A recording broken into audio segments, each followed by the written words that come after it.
We're billing you $200 each month for the family plan, Dad declared. Everyone chips in for sister's kids' activities. I was the only one with no kids. Imagine for a second what it feels like to be completely invisible to your own family until they need something from you. Then, suddenly, you're their favorite ATM. Now, picture spending 6 months completely off their radar, then dropping the biggest bombshell imaginable, a child they never even knew existed. My name is Daniel, and that's exactly what I did. It all started subtly years ago. I'm 38 now, a real estate agent specializing in commercial properties, and honestly, I do pretty well. Last year alone, my commissions hit $340,000. I own a portfolio of 12 rental properties, worth over $4 million. But my family? They still think I'm a bookkeeper at Morrison's Grocery. That's what I told them 7 years ago, and I never corrected them. There was a reason for that. A really, really important reason. I'm the middle child. My older sister, Rachel, is 42. My younger brother, Trevor, is 34. Rachel, she was the golden child, married her high school sweetheart at 21, had 3 kids by 28, a stay-at-home mom, doing everything my parents deemed right.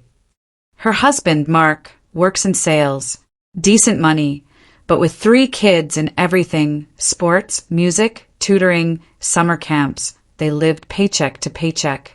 Trevor, on the other hand, married late at 32, no kids yet, works in tech, makes good money, but spends it all on travel and hobbies.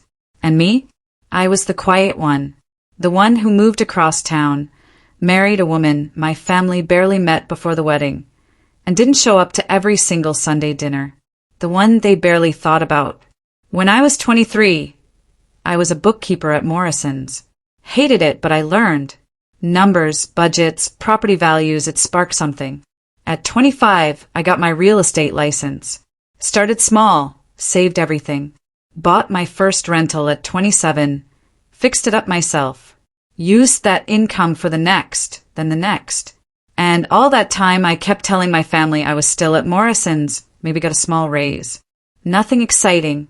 Why the lie? Because I saw what happened to Trevor. He got his first tech job at 26, making $95,000. Told everyone at Thanksgiving. The next week, Dad asked him to co-sign a loan for Rachel's minivan. Trevor, being Trevor, said yes. Rachel defaulted 8 months later. Trevor's credit tanked, and he had to pay $18,000. Family helps family, Dad said when Trevor complained. It hit me like a ton of bricks. In this family, success meant you became the ATM.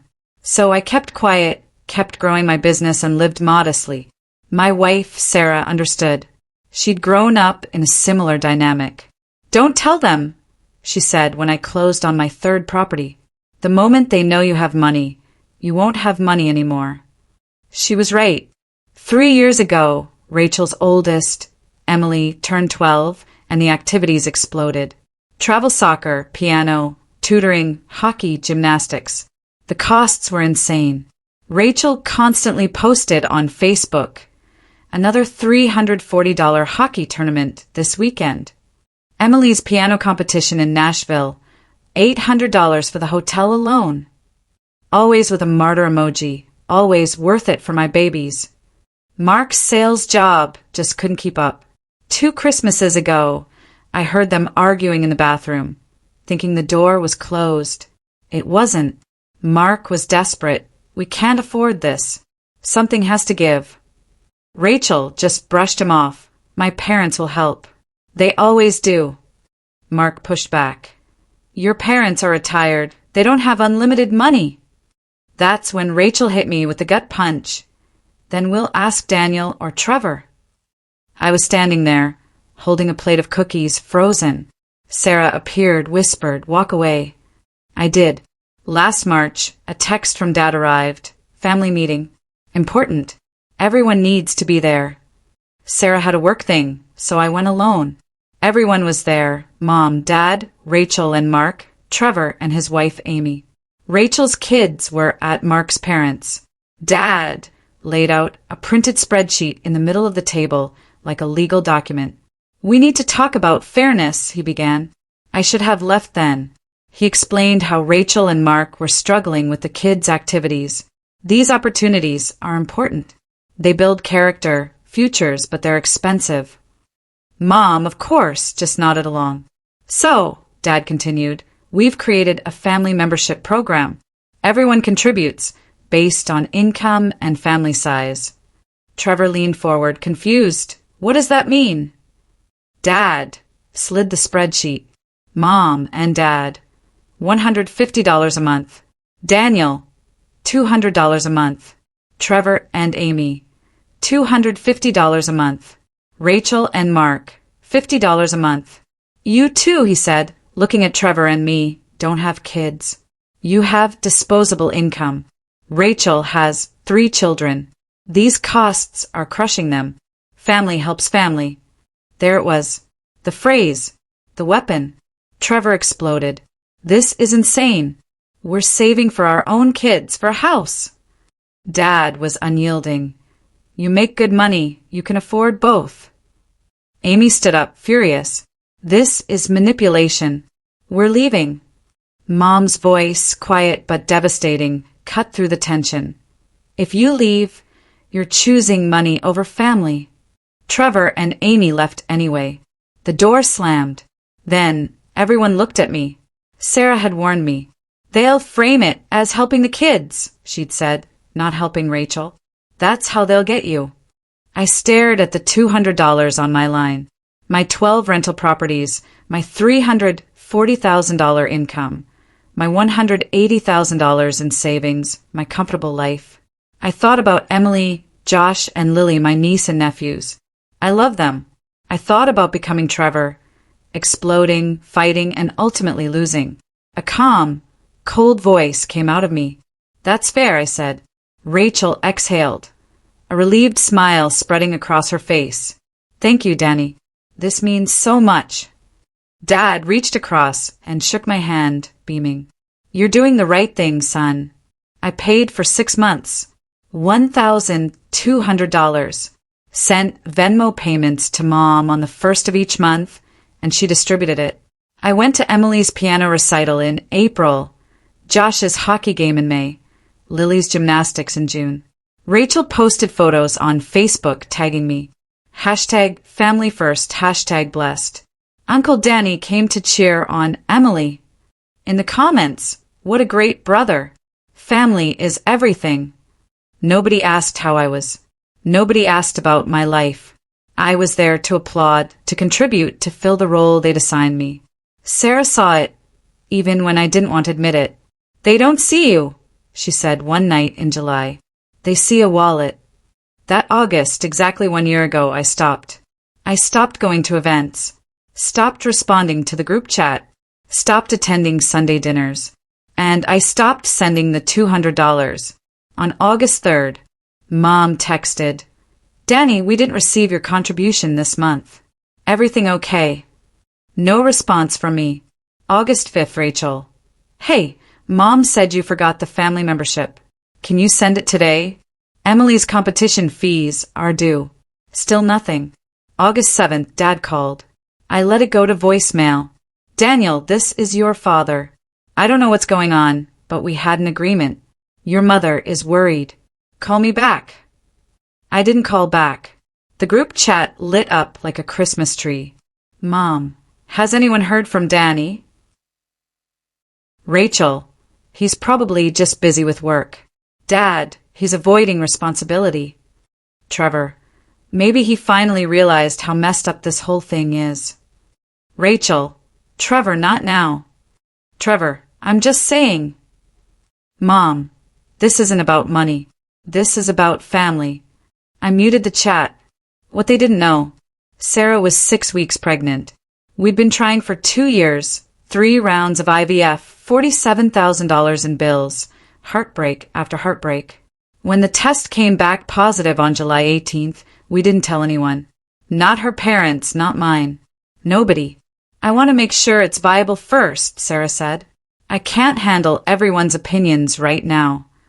I agreed. We went to every appointment alone. No baby shower, no gender reveal, no Facebook announcements. When Sarah's pregnancy became visible at 20 weeks, she wore loose clothing, and we avoided restaurants where we might run into family. In December, at 32 weeks, we moved, bought a bigger house, 3 towns over. Didn't tell my family. They hadn't asked where I'd been for 4 months anyway. Our son, James Daniel, was born on February 14th, 7 pounds, 3 ounces, perfectly healthy. The moment I held him, a fierce, protective love surged through me. We spent 5 days in the hospital. Sarah's parents came, brought flowers, met their grandson, cried happy tears. My phone stayed off the entire time.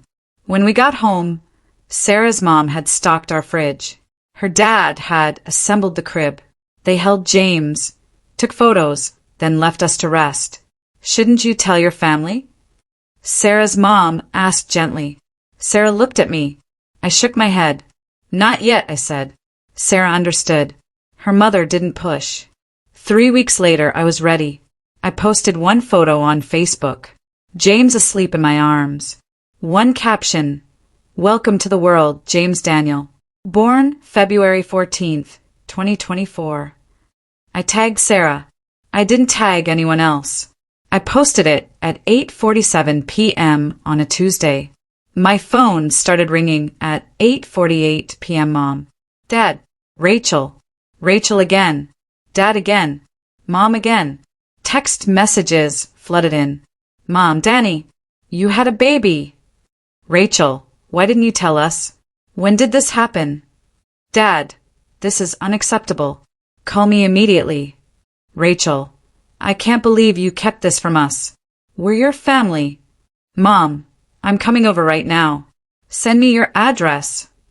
Rachel, Mom's devastated. How could you do this? The group chat exploded. 47 messages in 10 minutes. Trevor sent one direct message to me. Congratulations, man. He's beautiful. I responded, thank you. I didn't respond to anyone else. At 9:15 p.m., Dad called. I answered. Where is Sarah's hospital? He demanded.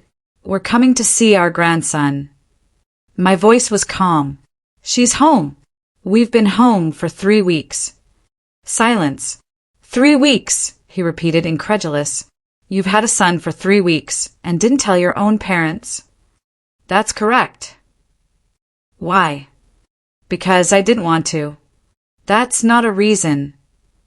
It's the only reason you're getting. Daniel, I don't know what's happened to you, but this is cruel. Your mother is crying. Rachel is devastated. You've hurt this family deeply. A cold laugh escaped me. I paid $1,200 to be part of this family. When I stopped paying, nobody noticed I was gone for 6 months. So, I don't think I hurt anyone. I just stopped funding Rachel's kids' activities. Is that what this is about? Money? We raised you better than this.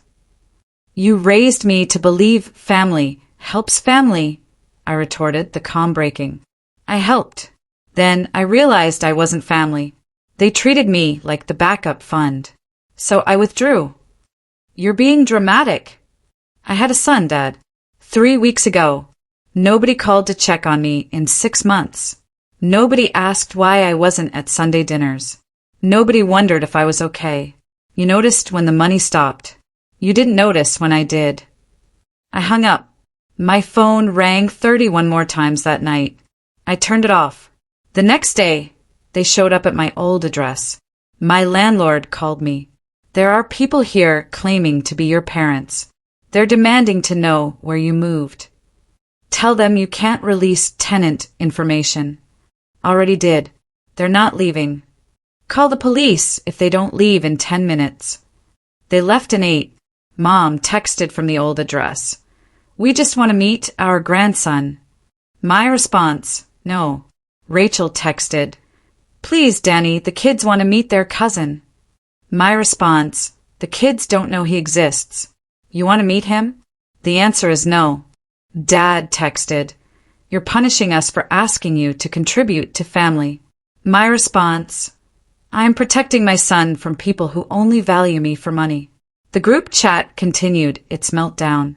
Mom, he won't let us see the baby. Rachel, this is so hurtful. Dad, he's being cold. Trevor, have any of you asked yourselves why he didn't tell you? Rachel, not now, Trevor. Trevor, exactly my point. The voicemails were worse. Rachel, tearful, Danny, please. I'm sorry if we made you feel used. That was never our intention. We just needed help and you were always so generous. Please let us see James.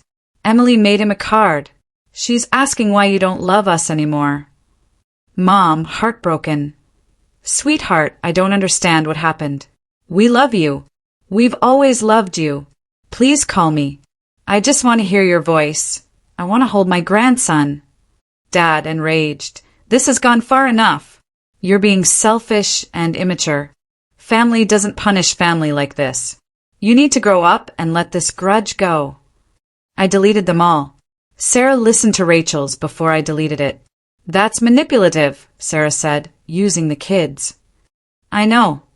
Are you okay? I'm perfect, I said, and I meant it. James was 3 weeks old, sleeping peacefully. Sarah was recovering beautifully. We had everything we needed. We had peace. Week 2 of silence. The attempts changed. Rachel sent a baby gift to my old address. The landlord forwarded it, a onesie that said best nephew ever and a card. We love you already, James. Love, Aunt Rachel, Uncle Mark, Emily, Josh, and Lily. I donated the onesie, threw away the card. Mom, tried a different approach. She texted, I respect that you need space, but please know we love you. When you're ready, we're here. It was the first message that didn't demand anything. I didn't respond, but I didn't block her either. Dad sent one final text. You're making a mistake. Family is all we have. You'll regret this. I blocked him. Trevor called in March. I answered. Hey, he said. I'm not calling to convince you of anything. I just wanted to say, congratulations properly. Amy and I are really happy for you guys. Thanks, Trev. For what it's worth, I think you did the right thing. What they did to you and to me was wrong. I should have stood my ground like you did. You did stand your ground.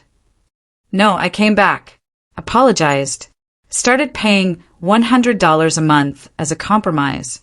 I'm still paying it. Why? Because Amy wants kids, and she's afraid if we don't maintain the relationship, they won't have grandparents. My voice softened.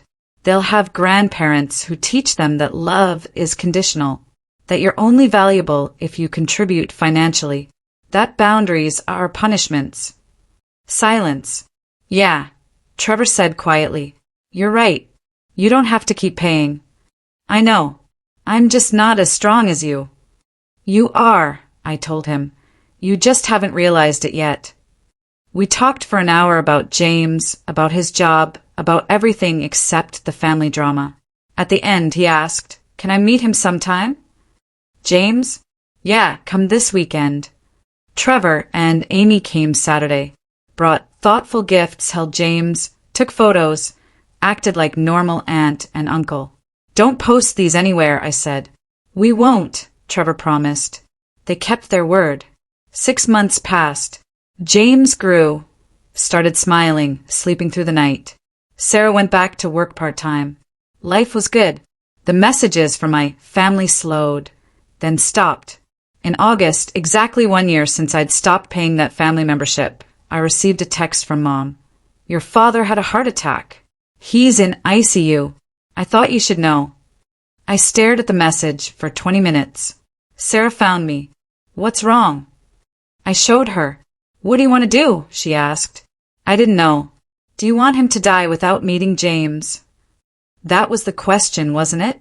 I thought about Dad, about the spreadsheet, about family helps family, about the 31 phone calls I didn't answer, about how he demanded access to my son without ever apologizing for treating me like an ATM. But I also thought about my father who taught me to ride a bike, came to my high school graduation, walked me through my first job interview. People are complicated. I'll go, I said. Alone for 1 hour. The hospital was 40 minutes away. I walked into the ICU at 3 p.m. Mom was there. Rachel was there. Trevor was there. Mom stood when she saw me, started crying, tried to hug me. I stepped back. I'm here for Dad.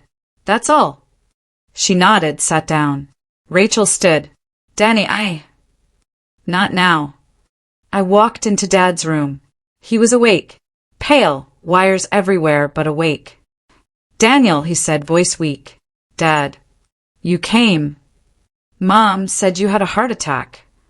Mild one. They say I'll be fine. Good. We sat in silence. I'm sorry, he finally said. I waited. I didn't realize what we were doing to you. To Trevor. I thought we were helping Rachel, helping the kids. I didn't see that we were hurting you. You saw. You just didn't care. He closed his eyes. You're right. The moment I stopped being useful, I continued. I stopped existing to you. All of you. 6 months. Nobody called. Nobody checked on me. But when you saw I had a son, suddenly I mattered again. Not because you loved me, because you wanted access to him. That's not. It is true, Dad, and you know it. He was quiet. I have a son now, I said, and I will never let him feel the way you made me feel. Like his worth is tied to what he can provide. Like love is a transaction. I never meant to make you feel that way. But you did, and you never apologized until now. When you're in a hospital bed, when you're scared. I'm apologizing now. I know, and I appreciate it, but it doesn't erase a year of silence. It doesn't erase the spreadsheet. It doesn't erase treating me like a bank. Dad opened his eyes, looked at me. Can I meet him? James. I thought about it. Not yet, I said. Maybe someday, but not yet. You need to prove that you've changed. That this isn't just a scared apology. That you actually value me as a person, not as a source of money. How do I do that? I don't know, but I'll know it when I see it. I stood up. I hope you recover fully, Dad. I really do. But I'm not ready to let you back into my life yet. I understand. I walked to the door, stopped. And for the record, I'm not a bookkeeper. I haven't been for 13 years. I'm a real estate agent. I own 12 rental properties worth $4.2 million. Last year, I made $340,000. The year before, $380,000. You never asked what I actually did for a living. You just assumed, and I let you. Because I knew the moment you found out I had money, you'd take it. I left. In the hallway, Rachel caught me. Danny, please. I'm sorry. I didn't know it hurt you this much. You didn't care. There's a difference. That's not fair. You know what's not fair? Being the only person without kids and being charged the most in the family membership. You know what's not fair? Having nobody ask about my life for 6 months. You know what's not fair? Using your kids as emotional pressure to manipulate me into giving you access to my son. I wasn't. Emily made him a card. Really, Rachel? Emily doesn't know James exists. You told her to make a card to guilt me. That's manipulative. That's ugly. She started crying. I was desperate. For what? Money or a relationship? She didn't answer. That's what I thought, I said. I walked past her. Trevor was waiting by the elevator. That took guts, he said. It took a year of silence to build that guts. I'm proud of you. Thanks, Trev. We rode the elevator down together. At the parking lot, he stopped me. I stopped paying. What? The family membership. I stopped paying. After watching you stand your ground, I realized I didn't have to keep funding Rachel's lifestyle either. How'd they react? Same as with you. Guilt, manipulation, demands. I didn't cave this time. Good for you. Amy's pregnant. We're not telling them until the baby's born. I smiled. Smart move. Learned from the best. For my family, worth was measured by traditional markers. Marriage, children, staying close to home, fitting into expected roles. By their standards, I failed all of them. I married a woman they barely knew, didn't have kids, so they thought, lived across town, worked a boring job. So when Rachel needed money, I became useful. Not seen, useful. The psychology here is wild. They genuinely believed they were being fair. In their minds, Trevor and I had disposable income because we didn't have kids. They couldn't fathom we might be saving that money for our future children, or that we had other financial goals, or that we simply didn't want to fund someone else's lifestyle. That family membership was insidious. It framed taking my money as me buying into family belonging. Pay to play. Pay to be loved. Stop paying. Stop matching.